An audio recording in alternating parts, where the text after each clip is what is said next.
Bienvenido a un nuevo episodio de La Trinchera, el podcast del Cajón de Grison. Tras lograr consolidar, sin ciertas dificultades, las cabezas de puente en las playas de Normandía, los aliados tuvieron verdaderos problemas para lograr avanzar hacia el interior de Francia. Los británicos se veían incapaces de tomar Caen y hacia el oeste. El primer ejército americano del general Omar Bradley quedó atascado en los pantanos al sur de la península de Cotentin y el Bocage, en la zona rural al norte de Saint-Lô.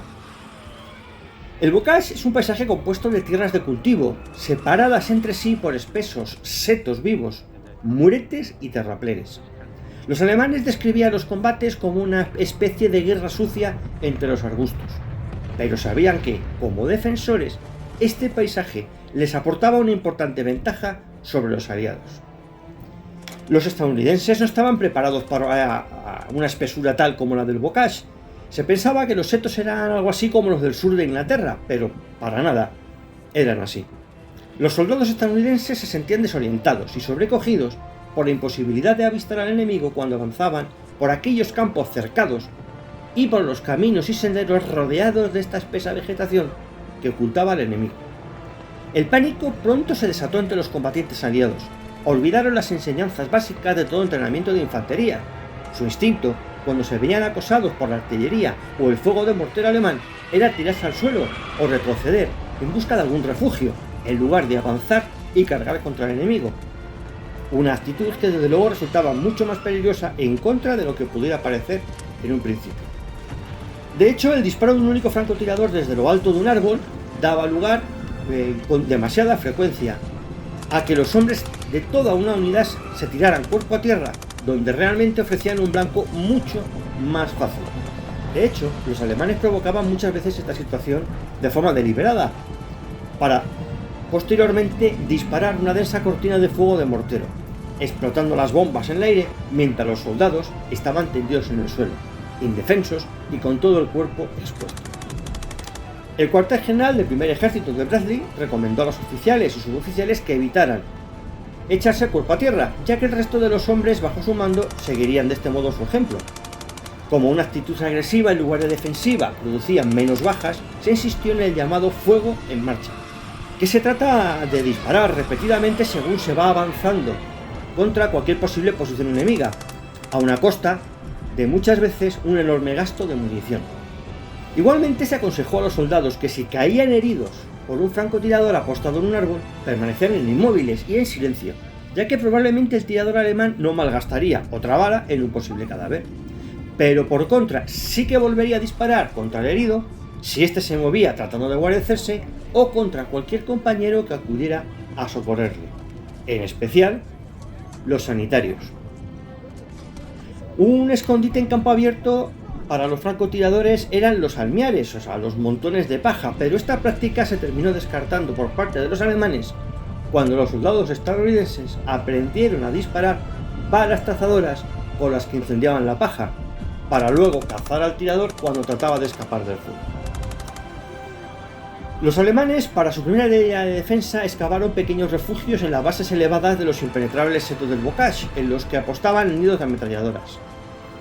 Más atrás de esta posición había una línea más sólida y a continuación había tropas que estaban preparadas para un contraataque. Detrás de ellas, normalmente en un terreno elevado, se solía colocar un cañón antitanque, posiblemente de 88 milímetros, capaz de dejar fuera de combate cualquier blindado enemigo, tanto si aparecía por los caminos como si podía aparecer a través de campo abierto. Todas estas posiciones se encontraban excelentemente camufladas. Si se veían forzados a abandonar una posición, preparaban trampas explosivas en sus refugios. Por ejemplo, dejando una caja de granadas, varias de las cuales habían sido manipuladas para reducir el tiempo de demora a cero. También eran expertos en esconder en las cunetas minas de fragmentación, las llamadas por los norteamericanos bouncing Betty o minas castradoras. Se llamaban así porque cuando se activaban saltaban hasta la altura de la entrepierna antes de estallar. Los tripulantes de los tanques y los artilleros de cañones de campaña alemanes se hicieron expertos en disparar las llamadas salvas de árbol, lo que significaba disparar contra las copas de los árboles para que al explotar el proyectil se produjeran astillas capaces de herir a cualquiera que estuviera cerca. También tendrían cables bien tirantes a la altura del cuello en los caminos utilizados por los jeeps aliados, con el fin de decapitar a los conductores distraídos que pasaban por allí. Los americanos evidentemente seguido se acostumbraron a soldar una barra en forma de L invertida en la parte delantera de los vehículos descubiertos con el fin de enganchar y cortar dichos cables. Otro truco usado por los alemanes durante la noche era disparar con una ametralladora balas trazadoras por encima de las cabezas de los soldados americanos. De este modo los soldados no se agachaban y a continuación se abría fuego más bajo con munición normal. También en numerosas ocasiones aparecía un soldado alemán con las manos en alto y cuando los americanos se acercaban para hacerlo prisionero se echaba a un lado y las ametralladoras camufladas acribillaban a los desprevenidos soldados estadounidenses. Tras varios incidentes de este tipo, pocos soldados estaban dispuestos a coger prisioneros. Los tanques estadounidenses que apoyaban a la infantería casi siempre atraía el fuego de la artillería de los morteros alemanes. El Sherman era especialmente ruidoso y los alemanes sabían cuándo iba a producirse un ataque por el sonido de los motores de los tanques. Las tripulaciones de los blindados corrían también muchos riesgos, ya que los temidos cañones antiaéreos de 88 milímetros utilizados como arma antitanque eran de una precisión aterradora, siendo capaces de dejar fuera de combate a los tanques aliados, incluso a más de 1 kilómetro de distancia. También sufrían ataques con los Panzerfaust. Esperaban a que pasasen para dispararles desde atrás, donde eran más vulnerables. A las unidades de los Sherman no les gustaba moverse por el bocage, tenían dificultades para atravesarlo y les obligaba a ir por los caminos sin tener el flanco protegido por la infantería. Los alemanes solían colocar un cañón de asalto o un tanque al final de un largo trayecto en línea recta para de este modo tender emboscadas a cualquier Sherman que intentara seguir por ese camino.